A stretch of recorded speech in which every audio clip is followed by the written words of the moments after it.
My channel success tips. আমি বলি আজকে আমি তোমাদের পড়াবো ক্লাস 11 এর সেমিস্টার 1 থেকে ইউনিট 1 এর আরো একটা গুরুত্বপূর্ণ টপিক। এখান থেকে এমসিকিউ জেনারেলি থাকে। তো আমরা আজকে আলোচনার বিষয় হচ্ছে বৃহত্তর সামাজিক লক্ষ্য। ইংলিশে হচ্ছে ব্রড সোশ্যাল গোল। দেখো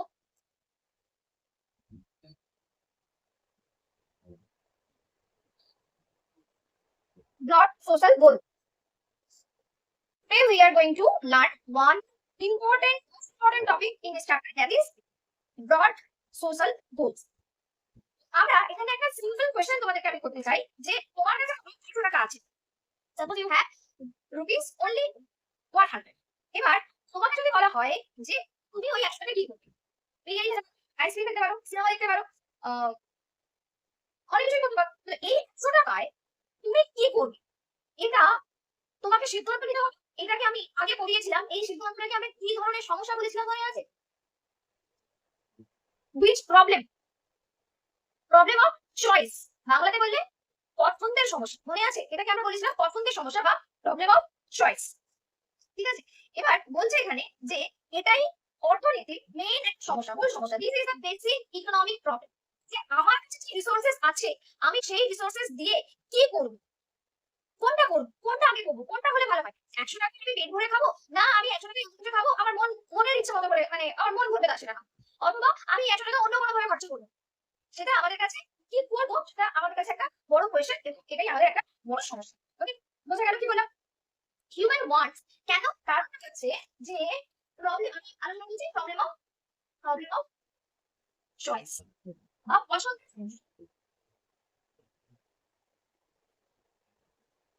ঠিক আছে, এখানে কি পছন্দের সমস্যার মেন কারণ কি বলে? কারণ হচ্ছে হিউম্যান ওয়ান্টস আর আনলিমিটেড বা রিসোর্সেস আর লিমিটেড। মানে আমি, আমাদের ইচ্ছা, আমাদের অভাব হচ্ছে অসীম। অভাব অসীম, অভাব অসীম, বা এটাকে আমরা বলতে পারি কি ওয়ান্ট আনলিমিটেড।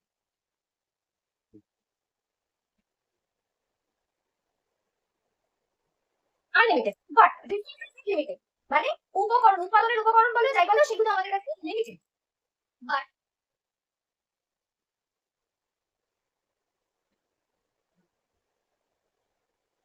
Resources limited. আমাদের অভাব অসীম কিন্তু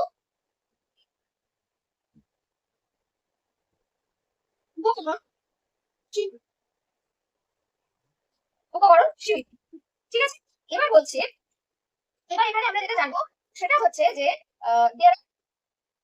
বলেছে তাই অর্থনীতির সামাজিক লক্ষ্য নির্ধারণ করতে হবে। প্রথমে আমাদেরকে ঠিক করতে হবে আমার লক্ষ্যটা। আমার খিদে পেয়েছে আমি খাবো, না আমার মন খারাপ আমি মনটা ভালো করবো, কোনটা আমার লক্ষ্য, তাই তো? তো এখানে অর্থনীতি তো আর মন নেই। আমরা এখানে দেখবো যে every economy sets certain social goal. এখান থেকে আমাদের হচ্ছে অর্থনৈতিক যে সামাজিক লক্ষ্য নির্ধারণ করতে হবে। এই সামাজিক লক্ষ্যগুলো এক একটা বই দেওয়া আছে, কোনো বইতে 4টে দেওয়া আছে, কোনো বইতে 3টে দেওয়া আছে, কোনো বইতে 6টা দেওয়া আছে, কোনো বইতে 7টা দেওয়া আছে। আমি 7টা নিয়ে আলোচনা করে দিচ্ছি, তোমরা যেই বইতে যেটা আছে তোমরা এই বই থেকে সেটা আলোচনা করো। There are 7 broad social goals.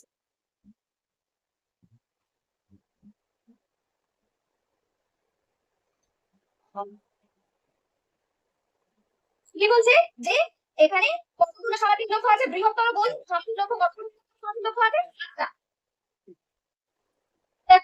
7টা গোল কি কি আমাদেরকে জানতে হবে? 7টা গোল হচ্ছে, বলছে প্রথমেই হচ্ছে এফিসিয়েন্সি বা দক্ষতা। এক নম্বর হচ্ছে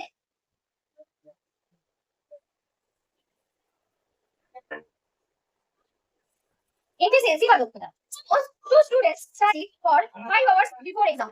বলছে দুটো স্টুডেন্ট 5 ঘন্টা করে পড়ছে। এবার একজন পেল 90, 90 আর আরেকজন পেল 40। এবার তাহলে এখানে আমরা কাকে বেশি দক্ষ বলবো? দুটো স্টুডেন্ট, একা হচ্ছে এ আর বি। এ গট 90, বি গট 40। দুজনেই সেম আওয়ার পড়াশোনা করেছে, একই ঘন্টা পড়াশোনা করেছে। তাহলে এফিশিয়েন্ট কে আমি এ কে বেশি এফিশিয়েন্ট বলবো। আমি ক্লিয়ার? সবাই বুঝতে পেরেছো? তাহলে অর্থনীতিতেও ব্যাপারটা কিরকম? কিরকম বলছে যে there is same idea applied in economics. সীমিত উপকরণ এমন ভাবে রাখতে হবে যাতে সর্বাধিক উৎপাদন এবং সর্বাধিক কল্যাণ হয়। কি করতে হবে? সর্বাধিক উৎপাদন ও সর্বাধিক কল্যাণ। সর্বাধিক উৎপাদন এবং সর্বাধিক কল্যাণ। Is a limited resources should be used in the best possible way to achieve maximum and welfare. next production and welfare, maximum production and welfare. এবার এখানে যে বলতে পারি হলো সীমিত সম্পদের সর্বোত্তম ব্যবহার। বাংলাতে লিখছো লেখো, ইংলিশে লেখো। Efficiency means the optimum utilisation of scarce resources. দক্ষতা হলো সীমিত সম্পদের সর্বোত্তম ব্যবহার।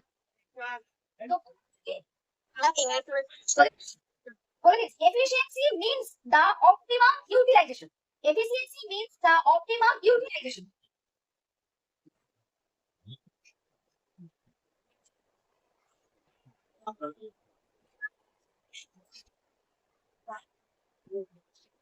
Efficiency means the optimum utilization of scarce resources. Of scarce resources. সীমিত সম্পদের ইউটিলাইজেশন scarce resources.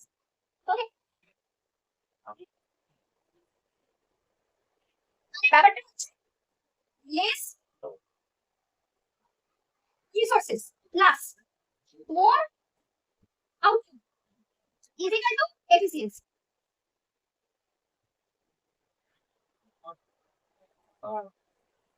মানে করে কম সম্পদ বেশি equal to দক্ষতা, কম সম্পদ বেশি উৎপাদন দক্ষতা।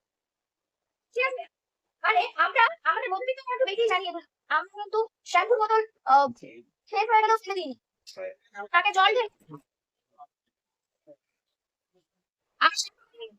ফেলে দিই না, শেষ হয়ে কি করে জল ঢেলে তাকে আরো দিন চালিয়ে দিই। টুথপেস্ট শেষ হয়ে গেল, টুথপেস্ট শেষ হয়ে গেলে ফেলে দেওয়া তাকে কেটে তার এটা হচ্ছে আমরা ম্যাক্সিমাম ইউজ করি। আমি একটা এক্সাম্পল বললাম, তো আমাদের এরকমই বলছি যে আমাদের যেটুকু রিসোর্সেস আছে সেই রিসোর্সেসকে একদম মানে পুরোটা মানে এখানে বলতে চাইছি যে সীমিত সম্পদ, এখানে লেস রিসোর্সেস বলতে আমাদের করে শেষ করতে হবে, কম জিনিস দিয়ে বেশি প্রোডাকশন করতে হবে, তবেই সেটা দক্ষতা উৎপাদন দক্ষতা বা এফিসিয়েন্সি। ওকে, নেক্সট আমরা জানবো সমতা বা ইকুয়ালিটি।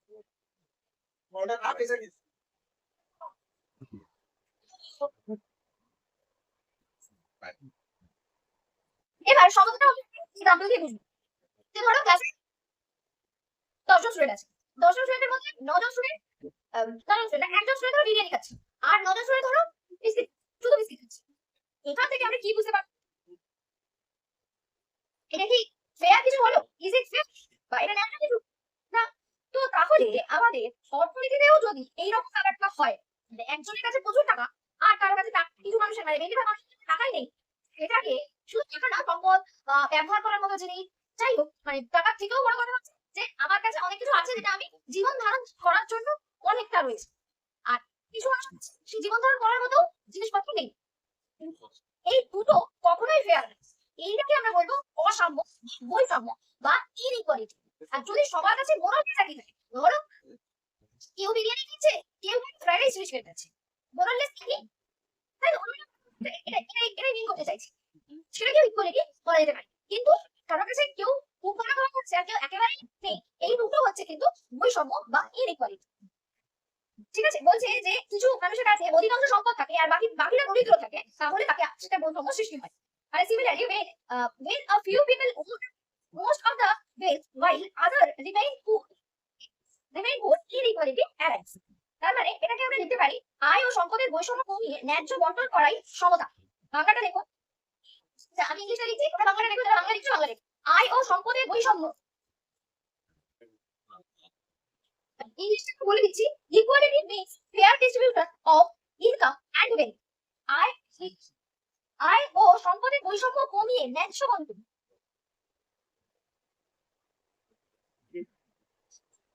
আয় ও সম্পদের বৈষম্য কমিয়ে ন্যায্য বন্টন করাই সমতা। Equality means the fair distribution of income and wealth.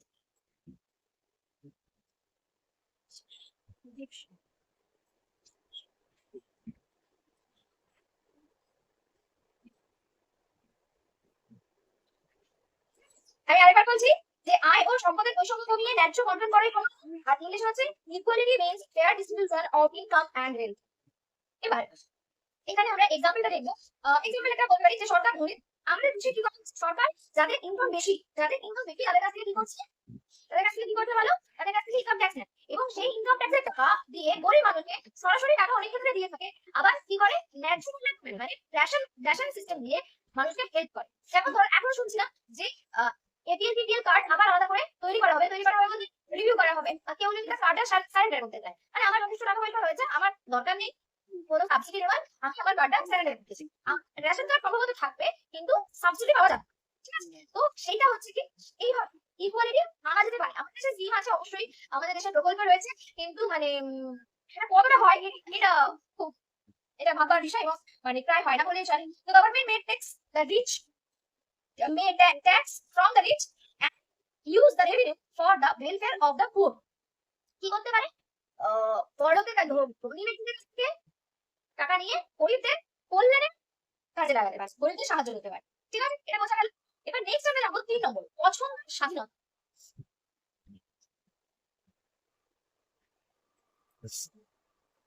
হয়ে গেল আমার রুমালটা। কোনো বইতে ইকুয়ালিটি আছে, কোনো বইতে ইকুইটি আছে, তবে এখানে ইকুইটি শব্দটাই বেশি অ্যাপ্রোপ্রিয়েট। কেন? ইকুয়ালিটি মানে হচ্ছে পাঁচজন পাঁচজনের লোকের কাছে সমান জিনিস আছে, এটা হচ্ছে ইকুয়ালিটি, ঠিক আছে? আর ইকুইটি মানে হচ্ছে পাঁচজন লোক আছে, পাঁচজনের কাছে সমান সুযোগ আছে। সুযোগ আমরা বেশি ব্যবহার করতে পারবো দ্রব্যের থেকে। বুঝলা কি বললাম প্রিয়া? হ্যাঁ বুঝতে পেরেছি। হচ্ছে ইকুইটিটাই বেশি আছে। এবার ইকুয়ালিটি লিখলেও ভুল নয়, সবার কাছে সমান জিনিস সেটাও যেমন ঠিক, সবার কাছে সমান সুযোগ আছে, এটা বেশি অ্যাপ্রোপ্রিয়েট। অন্তত আমাদের এটা সামাজিক গোল দেখছি, সামাজিক গোলে আমরা কি দেখবো, যে সবাই যেন সমান সুযোগটা পায়, সমান ভাবে বেঁচে থাকতে। কি বললাম বললাম যে ইকুইটি আর ইকুয়ালিটি দুটোর মিনিং, বাংলা মিনিং যদি করি দুটোর মিনিং হচ্ছে ন্যায্য, ঠিক আছে? এবার ইকুয়ালিটি লিখবো না ইকুইটি, দুটোই লিখতে পারে, তবে ইকুইটিটা মোর অ্যাপ্রোপ্রিয়েট। কারণ ইকুয়ালিটি মানে হচ্ছে সবার কাছে সেম জিনিস, মানে পাঁচজন স্টুডেন্ট সেম জিনিস। আর এতে ইকুইটি মানে সেম জিনিস রয়েছে এবং পাঁচজনই সমান সুযোগ পাচ্ছে। যেমন যে আমি পড়াচ্ছি, তোমরা সবাই সমানভাবে শুনতে পাচ্ছ। এবার যদি আমি যখন মানে এতে পড়াই, স্কুলে পড়াই, ধরো স্কুলে কি হচ্ছে, আমি যখন সামনে বলছি, সামনে স্টুডেন্ট শুনতে পায়, পেছনের স্টুডেন্ট কিন্তু অতটা ভালো শুনতে পায়। তো এখানে কিন্তু সত্যি কথা বলতে এই জায়গাতে আমরা যদি দেখি ইনইকুইটি রয়েছে, সবাই সমান সুযোগ পেল না। সবার কাছে আমি পড়াচ্ছি, রিসোর্সেস একই, বুঝতে পারছো? সবার কাছে সরকারি বই আছে, বইগুলো সবার কাছে একই, কিন্তু আমি যখন পড়াচ্ছি ফার্স্ট স্টুডেন্ট ওরা ভালো বোর্ডটা দেখতে পাচ্ছে এবং আমার কথা যতটা শুনতে পাচ্ছে, লাস্ট বেঞ্চের স্টুডেন্ট ততটা দেখতে পায় না। তো আমি বরাবরই চেষ্টা করি, মানে আমি এভরিডে যেটা চেষ্টা করি, একদম সামনে থেকে বলতে শুরু করি, মানে বোর্ডে কিছু লেখা হলে লিখি এবং লাস্ট বেঞ্চ পর্যন্ত আমি হেঁটে হেঁটে যাই, দেখি স্টুডেন্ট ঠিকঠাক লিখলো কি। বা কিছু স্টুডেন্ট যাদেরকে দিয়ে লেখানো যায় সেটা আলাদা ম্যাটার, কিন্তু আমি এটা করতে চেষ্টা করি যে শুধুমাত্র সামনের স্টুডেন্ট পাবে, এই সামনের স্টুডেন্টরা পড়বে আর পেছনের স্টুডেন্ট শুনতে পাবে না, দেখতে পাবে না, লিখতে পাবে না, এটা যেন না হয়, এটা আমি চেষ্টা করি। আরো একটা ব্যাপার যেটা হয়, কিছু স্টুডেন্ট থাকে, এটা আমাদের সময় ছিল, ওদের বেলাও থাকে, যে স্টুডেন্টরা কি হয়, লেখা হয়ে গেলেই বলতে থাকে ম্যাম হয়ে গেছে, অঙ্ক দিলেই উত্তরটা মানে কিছুক্ষণের মধ্যেই বলে দেয়। এবং তখন দেখা যায় যে কিছু স্টুডেন্ট যারা হয়তো করে উঠতে পারে, স্লো, কেউ থাকে খুব স্লো বেড়ে উঠছে, সেটা একটা আলাদা ব্যাপার। কিছু থাকে একটু অনেকটা অ্যাক্টিভ হয়। তো আমি সবসময় যারা বলে দেয় তাদেরকে বলি আমি কিছু করে দাও, কোনো কথা বলবে না, ঠিক আছে পরের অঙ্কটা আর বেশি কথা বলে আসবে। কারণ আমি এটা আমি চেষ্টা করি, ওনার কিছু তো বেশিরভাগ ক্ষেত্রেই চেষ্টা করে, আবার কেউ চেষ্টা করে না, সেটা আলাদা।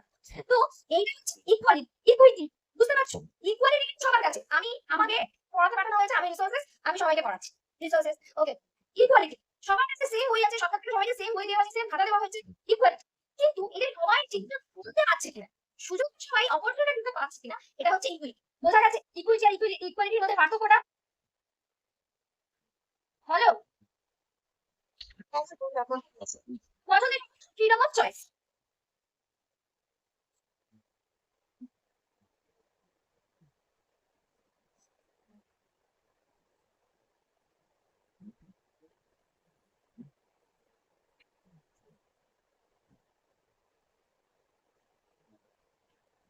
সরি, ফ্রিডম অফ চয়েস পছন্দের স্বাধীনতা। জয়দেব সাথে শুধুমাত্র স্বাধীনতা দেওয়া আছে, একই জিনিস দেওয়া নেই, জয়দেব সাথে শুধুমাত্র স্বাধীনতা দেওয়া আছে। বলছে তোমাকে বলা হলো যে তুমি ডাক্তারই হবে, ঠিক আছে? তো এবার তুমি তুমি শিক্ষক হতে চাও অথবা তুমি ইঞ্জিনিয়ার হতে চাও। এটা এটা আমাদের মধ্যবিত্ত বাড়িতে এটা কিন্তু প্রচন্ড পরিমাণে হয়। মানে কেউ একজন খুব ভালো আঁকতে পারে, সে তার জীবন মানে সে সেটা নিয়েই শিখতে চায়, তার বাড়িতে বলতে ইঞ্জিনিয়ার না হলে রোজগার করা যায় না, আমাদের মধ্যবিত্ত বাড়িতে এইসব আঁকা টাকা কি চলে না, তাকে জোর করে হলে ইঞ্জিনিয়ার হতে দিচ্ছে।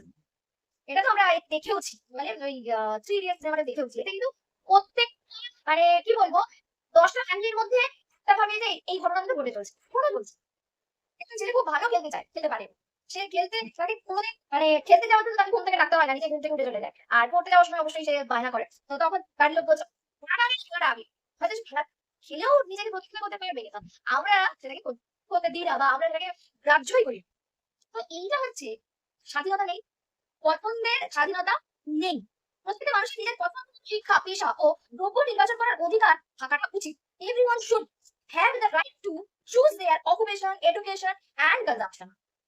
এটা হচ্ছে অর্থনীতিবিদদের মৌলিক 3টি উপাদানের কথা বলেছে। অর্থনীতিবিদরা মৌলিক 3টি উপাদানের কথা বলেছে।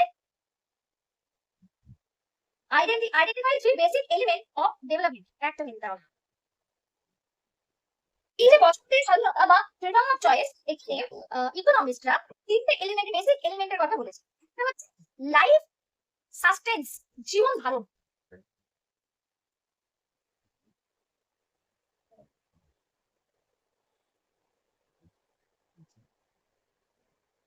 ম্যাম আপনি কোন বই পড়েছেন?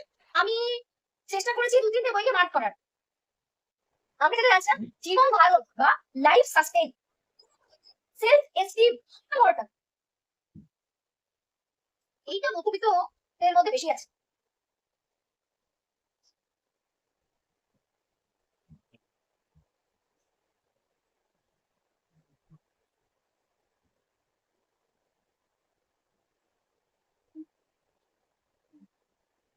ফ্রিডম,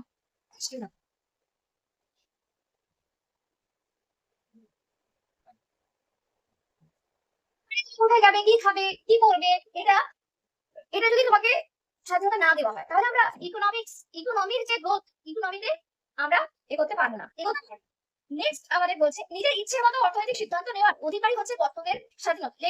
নিজের ইচ্ছে মতো অর্থনৈতিক সিদ্ধান্ত নেওয়ার অধিকারী পছন্দের সিদ্ধান্ত। Freedom of choice means the right to make economic decisions according to one's own preference. নিজের ইচ্ছে মতো, নিজের ইচ্ছে মতো, freedom of choice means the right to make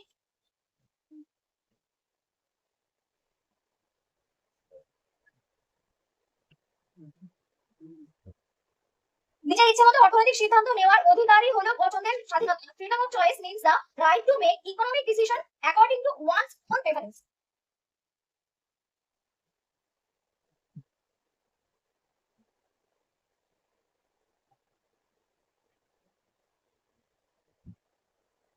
পছন্দের সমাধান। Freedom of choice means the right to make economic decisions according to one's own preference. Economic decisions according to one's own preference. ঠিক আছে, লিখতে পেরেছো রিয়া বা শিবাঙ্গী? হ্যাঁ ম্যাম লিখে নিয়েছি। 4 নম্বর পয়েন্ট হচ্ছে অর্থনৈতিক বিকাশ বা প্রসার। অর্থনৈতিক বিকাশ, আমরা এটা সম্পর্কে আরো কিছু জানবো। ইকোনমিক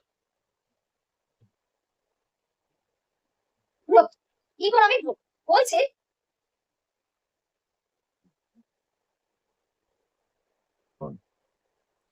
আগের বছর আমার ইনকাম 500 টাকা ছিল, এই বছর আমার ইনকাম 700 টাকা হয়েছে। তো আমার কি ইমপ্রুভমেন্ট হয়েছে, আমার কি গ্রোথ হয়েছে? এটা আমরা বলবো যে হ্যাঁ গ্রোথ হয়েছে। ঠিক আছে, আমরা ডেভেলপমেন্ট হয়েছে কিনা সেটা নিয়ে পরে আলোচনা করবো। এটার মানে হচ্ছে যে একইভাবে যখন কোনো দেশের জাতীয় আয়, উৎপাদন, মাথাপিছু আয় দীর্ঘ সময় ধরে বৃদ্ধি পায়, তখন তাকে অর্থনৈতিক বিকাশ বলে। When a country's national income, output or per capita income increases continuously over time, is called economic growth. এখান থেকে কি পেলাম আমি আরেকবার বলছি, যারা ইউটিউব থেকে পরে ক্লাস করছো, যখন কোনো দেশের জাতীয় আয়, উৎপাদন, জাতীয় আয়, উৎপাদন বা মাথাপিছু আয় দীর্ঘ সময়ের জন্য বৃদ্ধি পায়, তখন তাকে অর্থনৈতিক বিকাশ বলে। ইংলিশ হচ্ছে when a country's national income, output or per capita income increases continuously over time, it is called economic growth. ঠিক আছে, ইকোনমিক গ্রোথ, মানে ইকোনমিক গ্রোথ নিয়ে আমরা কিন্তু নেক্সট আবার অনেকটা বড় আলোচনা করবো, তাই এখানে বেশি কিছু আলোচনা করছি না। মেন হচ্ছে আমাদের কি হতে হবে, উৎপাদন বৃদ্ধি হতে হবে, প্রোডাকশনটাকে বৃদ্ধি হতে হবে। ঠিক আছে, এবার বলছে সবসময় কিন্তু যে ইনকাম বাড়লেই হবে তা কিন্তু নয়, আমাদের এটা ডিপেন্ড করছে। আমরা একটু পরেই করবো এবং তোমাদের এটা সম্ভবত তোমাদের আর নেই, তোমাদের এইখানেই যতটুকু বোঝার বুঝতে হবে, তারপরে আর নেই। তাহলে ফিফথ সেমিস্টারে গিয়ে ফিফথ সেমিস্টার ফোর্থ সেমিস্টারে থাকার একটা কথা ছিল, কিন্তু আছে কি, আছে কিছুটা আছে। আমরা গ্রোথ সম্পর্কে জানবো, সেখানে গ্রোথ না হচ্ছে কি বলে ডেভেলপমেন্ট, এগুলো সম্পর্কে জানবো। নেক্সট আমরা কি জানবো, আমাদের নিরাপত্তা, সিকিউরিটি।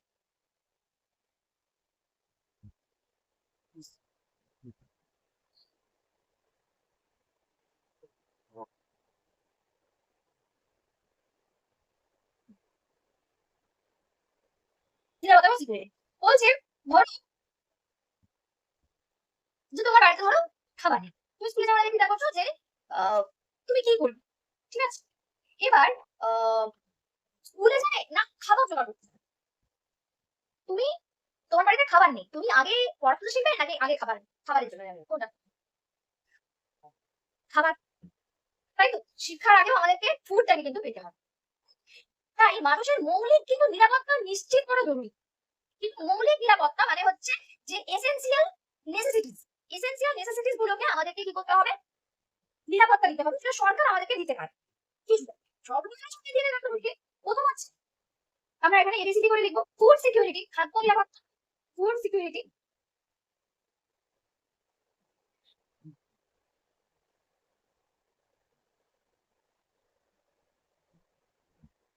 বি হচ্ছে এমপ্লয়মেন্ট, কর্মসংস্থান।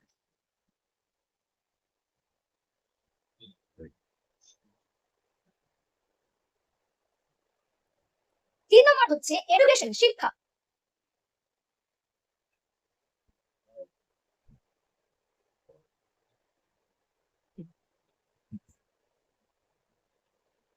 'ডি' হচ্ছে হেলথ কেয়ার, স্বাস্থ্য পরিষেবা।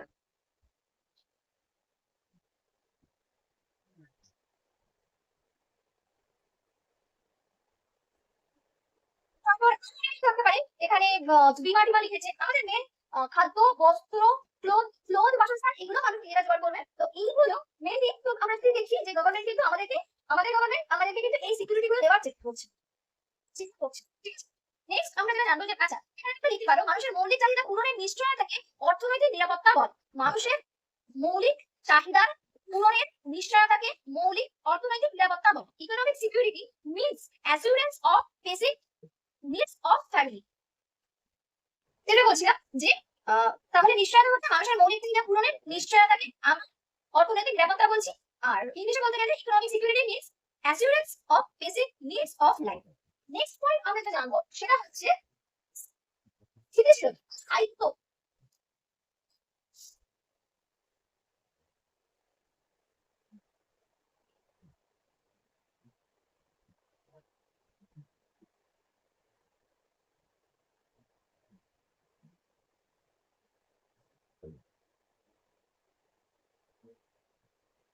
স্টেবিলিটি, স্টেবিলিটি বলছে যে আজকে কোন একটা জিনিসের দাম 20 টাকা, কালকে দাম 20 টাকা, পরশু দিন দাম 20 টাকা, বা ধরো 21 টাকা হলো কি 19 টাকা হলো, এটা ঠিক আছে। কিন্তু হঠাৎ করে দেখা গেল যে ওই জিনিসটার দাম 5 টাকা নেমে গেছে, আবার তার পরের দিন তুমি গেছো, 2 দিন পরের দিন সেটা দাম 25 টাকা হয়ে গেছে। এই যে ফ্ল্যাকচুয়েশন, এইটাকে কি বলবো, স্টেবল। ঠিক আছে, এটা আমরা সবাই কি বিভ্রান্ত হয়ে যাবো, আমরা কনফিউজ হয়ে যাবো আসলে দাম কত। তাই দাম, উৎপাদন, কর্মসংস্থানের কি দরকার, স্থিরতা দরকার। ঠিক আছে, therefore stability in price, production and employment is necessary। আমরা যদি এটাকে ছোট করে একটা ডেফিনেশন বলি তাহলে কি হচ্ছে, যারা ইউটিউব থেকে পরে ক্লাস করছে তারা লিখো, আমি তো বাকিদেরকে পাঠিয়েছি, তারা আপনাকে লিখেছো। দাম স্তর, উৎপাদন ও কর্মসংস্থানের স্থির অবস্থাকে স্থিতিশীলতা বলে। Stability means maintaining stable price, production and employment. ঠিক আছে, এই স্টেবিলিটিটাকে মেইনটেইন করার জন্য গভর্নমেন্ট, আচ্ছা তোমরা সবাই লিখেছো, এটা লিখেছো, স্টেবিলিটি লেখা হয়েছে, লেখা হলে থামছে না। দিবাঙ্গী, মেঘাক্ষী, রিয়া, সোহিনী লেখা হয়েছে। হ্যাঁ ম্যাম। চলো এবার আমরা এখানে গভর্নমেন্টের কিছু টুল আছে, গভর্নমেন্ট টুল। টুল মানে হচ্ছে গভর্নমেন্টের পলিসি বা, ঠিক আছে? দুটো পলিসি রয়েছে, একটা হচ্ছে মনিটারি পলিসি যাকে আমরা বলবো আর্থিক নীতি, আর পরেরটা হচ্ছে ফিসকাল পলিসি যাকে আমরা বলবো রাজস্ব নীতি।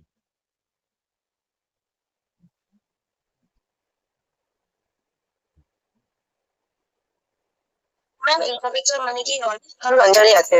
এটা বেসিক্স আন্ডারে। আচ্ছা ম্যাম।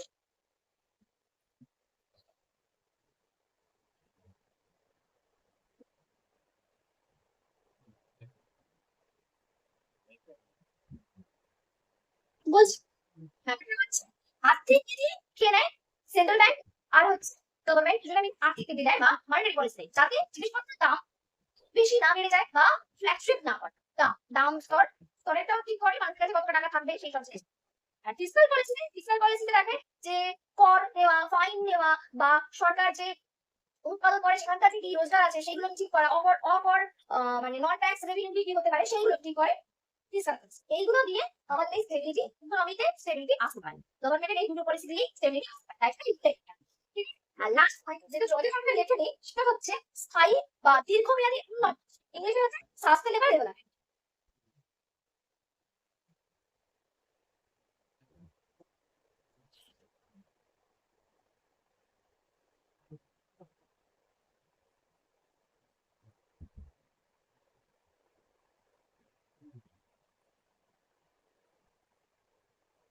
সাস্টেনেবল ডেভেলপমেন্ট, ইংলিশে লেখা সাস্টেনেবল ডেভেলপমেন্ট। তোমাদের সাস্টেনেবল ডেভেলপমেন্ট নিয়ে এই চ্যাপ্টারে একটু বেশি কিছু আছে, আমরা সেগুলো জানবো। এগুলো হচ্ছে আমি লাস্ট মানে ফোর্থ সেমিস্টারের শেষের দিকে হয়েছে। সাস্টেনেবল ডেভেলপমেন্ট তোমরা আগেই জানো, ক্লাস 10 এর চ্যাপ্টার 1 ফিজিক্যাল সায়েন্সের চ্যাপ্টার 1 এ পড়েছিলে যে আমার কাছে যেটা আছে আমি যতটা জিনিস কনজাম্পশন করতে পারছি আমার নেক্সট জেনারেশন অন্তত সেটা যেন ভোগ করতে পারি বা তার থেকে বেশি পাই। মনে আছে জিনিসটা? একটু একটু মনে আছে? if we destroy all forests today what will future generation use? আমরা যদি সব জঙ্গল নষ্ট করে দিই তাহলে future generation তো অক্সিজেন পাওয়া যাবে না। ভবিষ্যৎ প্রজন্মের জন্য আমরা কি করবো? সবচেয়ে নষ্ট করে দিয়ে যাবো, তারাও যাতে কিছু পায়। তো তাই জন্য আমরা কিন্তু আমাদের পরিবেশবিদরা অনেক রকম ভাবে চেষ্টা করছে, তো আমরা ওটা চেষ্টা চাই। তো এটা তোমাদেরকে পাঠিয়েছি ভবিষ্যৎ প্রজন্মের জন্য প্রজন্মের প্রয়োজন নষ্ট না করে বর্তমান প্রজন্মের প্রয়োজন পূরণকারী করাই হবে, এটা পূরণ করাই উন্নয়ন, স্থায়ী উন্নয়ন বা কি বলে দীর্ঘমেয়াদী উন্নয়ন বলতে পারে। ঠিক আছে, এটা ইংলিশে পাঠিয়ে বাংলা ইংলিশে পাঠিয়েছি লেখাটা। পাঠিয়েছিলেন। হ্যাঁ, sustainable development means meeting present needs without compromising thinking of future generation to meet their own needs. এখানে তিনটে পিলার রয়েছে, আমরা এই সাস্টেনেবল গোল গোল সম্পর্কে একটু করে জানবো। তো কিন্তু মেইন তিনটে পিলার রয়েছে। হচ্ছে এক নম্বর হলো সোশ্যাল ইকুইটি,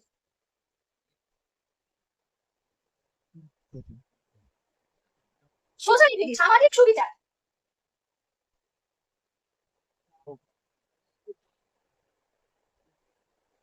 দু নম্বর হচ্ছে এনভায়রনমেন্টাল প্রোটেকশন,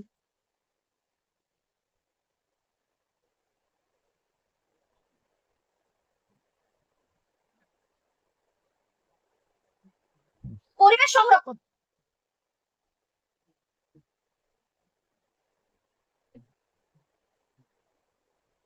তিন নম্বর হচ্ছে ইকোনমিক এফিসিয়েন্সি, অর্থনৈতিক দক্ষতা।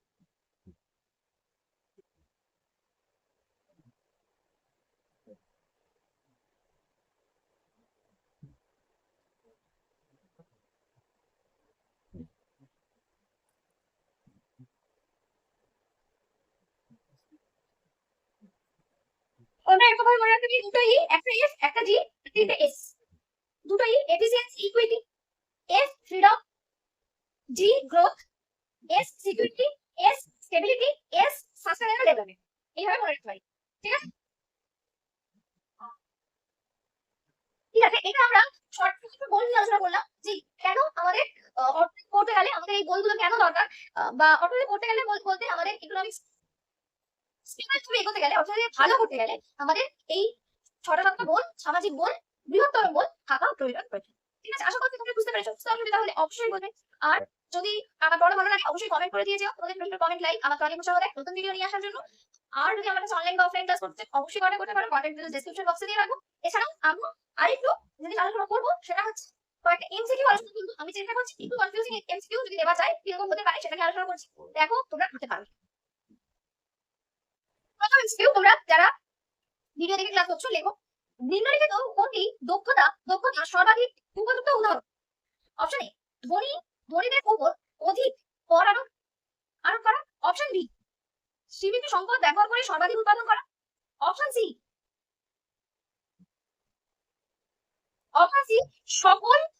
সকলকে সমান আয় প্রদান করা, আর অপশন ডি মূল্য স্তর স্থির রাখা। আমরা যদি দেখি এই চারটেই কিন্তু আমরা এতক্ষণ যেগুলো পড়েছি এই চারটেই কিছু কিছু জায়গায় পড়েছি। আমাদের মেন এখানে বলেছে এফিসিয়েন্সি বা দক্ষতার কথা বলেছে। দক্ষতা মানে প্রশ্ন নম্বর 1 তোমাদের কাছে আমি পাঠিয়ে দিয়েছি অলরেডি। তোমরা যারা ভিডিও দেখে ক্লাস করছো তাদেরকে বলছি আগে লিখে নাও। আমি এটা বললাম, খাতায় লিখে নাও। লিখে নেওয়ার পরে আমাকে বলো উত্তরটা কি। আচ্ছা, তোমাদের কাছে পাঠিয়ে দিয়েছি, তোমরা বলো উত্তরটা কি হবে। জানি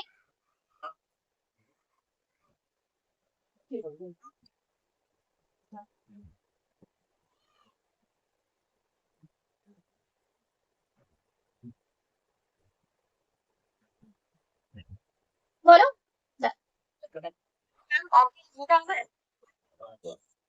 অপশন বি ঠিক, অপশন বিটাই হবে, অপশন বিটাই হবে। কি হলো শিবাঙ্গী জয়? আমরা আরেকটা প্রশ্ন, একটু বেশ মজার প্রশ্ন, বেশ মজার প্রশ্ন।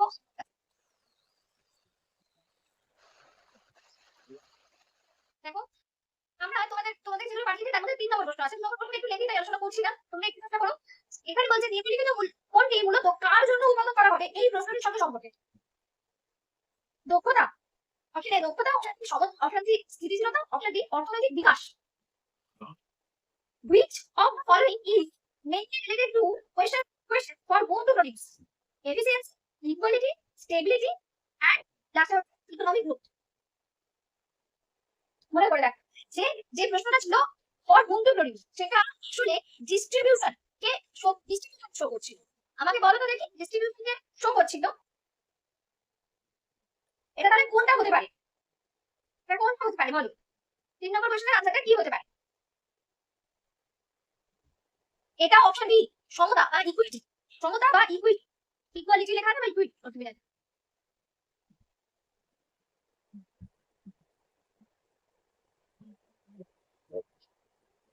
সম্পদ, আয় ও সম্পদের বৈষম্য হ্রাস করার উদ্দেশ্য কোন বৃহত্তর সামাজিক লক্ষ্য? এটাও অপশন, এটা হবে অপশন সি। এটা অপশনগুলোর মধ্যে আছে দক্ষতা, নিরাপত্তা, সমতা ও স্থায়ী উন্নয়ন। অপশন সি হবে সমতা। এবার আমি পাঠিয়েছি, এগুলো তোমরা এক্ষুনি সলভ করে দিও। আমি মোটামুটি দুটো তিনটে প্রশ্ন আলোচনা করলাম। তিনটে প্রশ্নতে আশা করছি তোমরা বুঝতে পারছো কি ধরনের এমসিকিউ হতে পারে। একটু কনফিউজিং এমসিকিউ দেওয়ার চেষ্টা করেছি যাতে তোমাদের এগুলো একটু ছোটস্থ হয়ে যায়, যাতে তোমরা তাড়াতাড়ি করতে পারো। মানে যত আমার এটা, মানে আমি এটা সবসময় ছেলেদেরকে বলি, তোমরা যত বাড়িতে প্র্যাকটিস করবে, পরীক্ষা হলে গিয়ে তোমার কাছে পরীক্ষা ইজি হবে। হ্যাঁ, সহজ জিনিস কিছু প্র্যাকটিস করে যেতে হবে অবশ্যই, নাহলে সহজটাকে তুমি আর সহজ করে ভাবতে পারবে না। কিন্তু আমরা এটা একটু কঠিন আলোচনা করি। আমি এতক্ষণ ধরে তোমাদের পড়ালাম তোমাদের ছটা না 7টা বৃহত্তর সামাজিক লক্ষ্য। আশা করছি যদি অসুবিধা হয় কমেন্ট করে জানাবে, যদি ভালো লাগে তাহলে কমেন্ট করে জানাবে। তোমাদের লাইক কমেন্ট আমাকে অনেক উৎসাহ দেয় নতুন ভিডিও নিয়ে আসার জন্য। এতক্ষণ ভিডিও দেখার জন্য